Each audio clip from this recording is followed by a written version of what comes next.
Welcome back, everybody, to the Flavor in Your Ear podcast. Today, we got another special guest, as usual. My man, Danny from DSBG. He's going to talk about his brand, his skills training business, everything that he does for the basketball community down here in South Florida.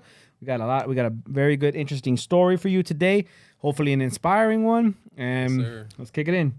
And we got to introduce George, even though he's not here. George ain't here today, but he'll be back soon. He'll be back soon. So what's up, D?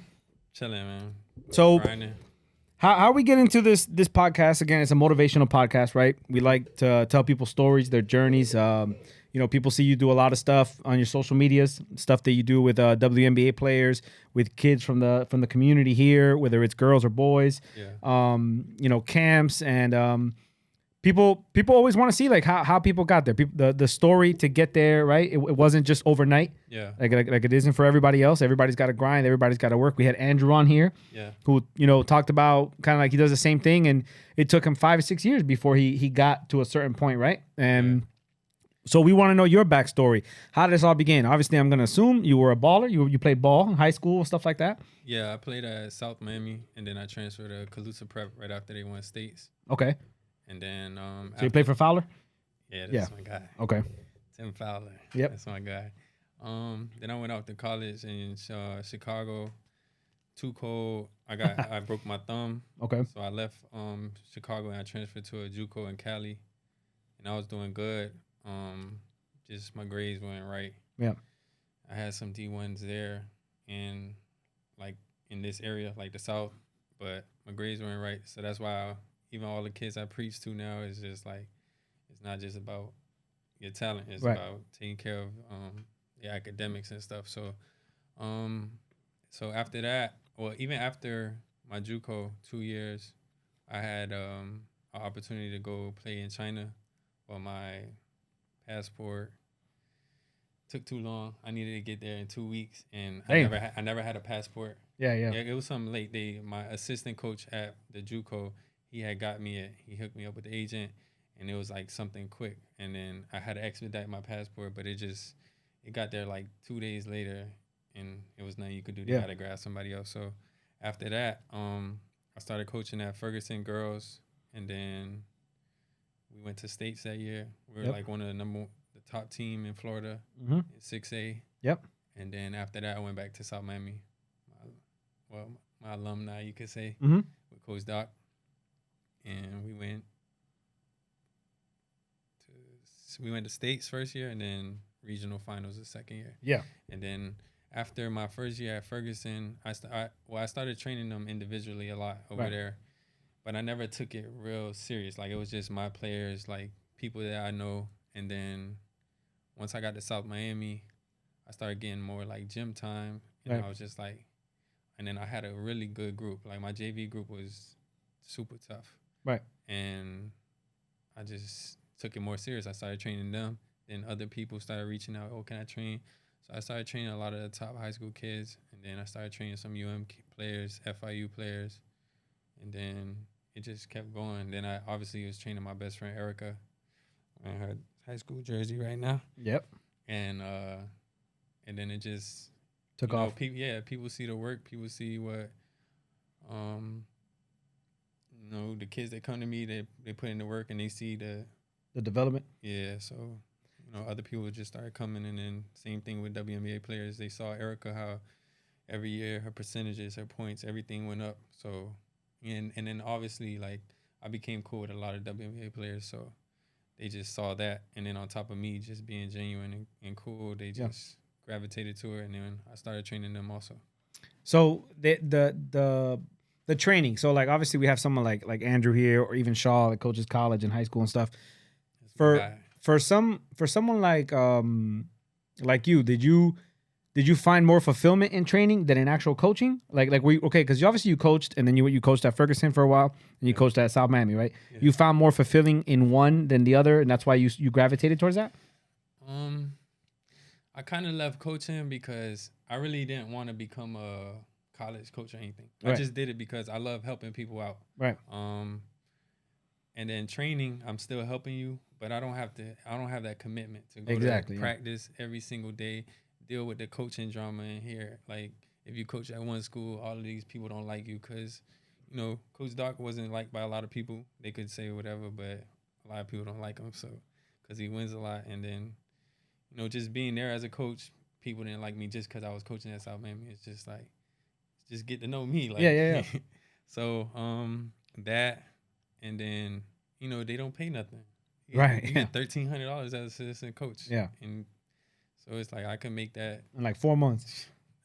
No, that's the whole year. Because you think about if you had a good program, you're practicing all summer. Yeah. But I'm saying when you get that check, it's literally for the months of the season. That's when they give it to you. So it's like you're making like $1, not even $1. And in a program like South Miami, it's year round. You're going to team camps, practice every day. Team camps, summer, spring league, all of that. So it's you're never stopping. You might get a week or two, but like me, my biggest thing is like why I really started coaching and training was like I wanted to help. I wanted to help. Like even now, I was like with my girlfriend in Czech, in Europe for like 4 or 5 months, and I was happy, I was good, but it was just something in me. It was just like I wasn't able to help. I wasn't able to touch people. I wasn't able to inspire people, motivate people, and it was just that little thing in me, like to fulfill me, and that's what it was. Like I wasn't training people, I wasn't helping people in their daily life.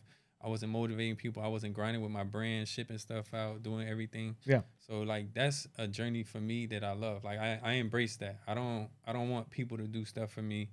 I like to do it my own, and then I love to help and motivate people. So that was like something in me that I didn't know what it was at first, but then when I got back here, I was like, okay, that's what it was. Yeah. And then you just started training, like setting up like academies and stuff. Everything was going out of South Miami, right? Like you were training there first. Yeah. When I was at Ferguson, I was just training the players really. Right. And I didn't really take it like serious. Like I want to reach out to different kids and be able to bring different kids. It was mainly just the players there. Yeah. And then maybe a kid that I knew from my neighborhood or something. But South Miami is when I started training my kids, and then other kids from different schools started coming. Yeah. And then I ended up doing a camp, my first camp by myself at South Miami, and it was really good. Yeah. And as far as like the training goes, like obviously there's so many trainers coming up now. Everybody's a trainer now, right? Like it's everybody puts that title. I'm training this, I'm training that, such and such park, and that's fine. There's no problem with that. Everybody's trying to get their grind in their business, right? What for someone that is taking it serious on a daily grind, that really wants to pursue it and not just say, oh, I'm just training to make the money, right? Guys that really want to take it to a professional level, such as yourself, such as Andrew, such as Ronnie, such as Stan Remy. Yeah. Those guys have really taken it to a professional level where they did their grind, they got to a certain point, and now they're like, these are professional people, right? To get with them, you have to like hit them up, DM them. It's like a whole process. It's not 1, 2, 3. But for those guys that want to get to that point, that want to work with the stature of players that you're working with and these guys are working with, what advice do you give to them to really keep grinding and keep focused? Because this is not an easy business to get into, right? At some point, it's all networking too. So you have to network, but definitely. What's your best advice there? Just like anything, you're gonna have to really grind. Like just how you said, Andrew, it took him 4 or 5 years. That's with anything in life. Like your first 3 years are gonna be the hardest years of whatever you're trying to do, because you're starting something new. You're building something everybody don't know. Once you get to that 4th year, like everything's rolling. Everything's already coming in. You don't have to.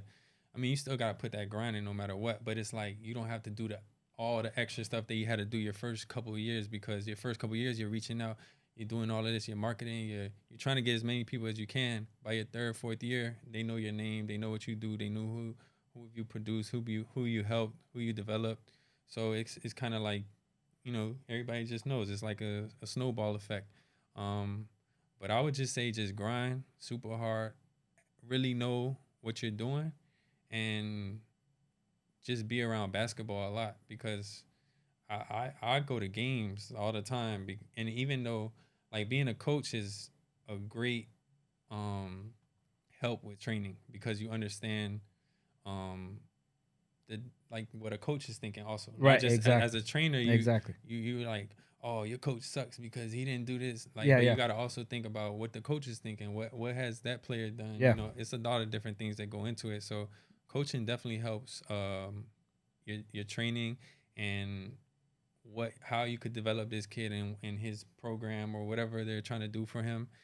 So it takes a lot. Like going to a lot of games, going to just be a gym rat, be a basketball, like just be around it a lot. Grind, really know what you're talking about, and don't be afraid to like network or hit a coach up. Yo, let me go watch a practice, just so you could see like how because some trainers might have not never coached. So Right. you want to understand both sides. You want to understand every side really Yeah. in basketball. So if you're trying to get to that level, some people just do it for fun or just for some money on the side hustle. But if you're trying to take it real serious, you gotta you gotta know film. You gotta know names. You gotta know Yeah. all type of things about the game that Yeah. you can't just do with just coming out here every day and just going to a park. Like you gotta really learn, ask people stuff. Don't be afraid. Like be yourself, and that's the main thing. And just a lot of people, I feel, they just do it just to be around certain people sometimes, and it's just like you just gotta be yourself and just do it for the love of the game and to help people.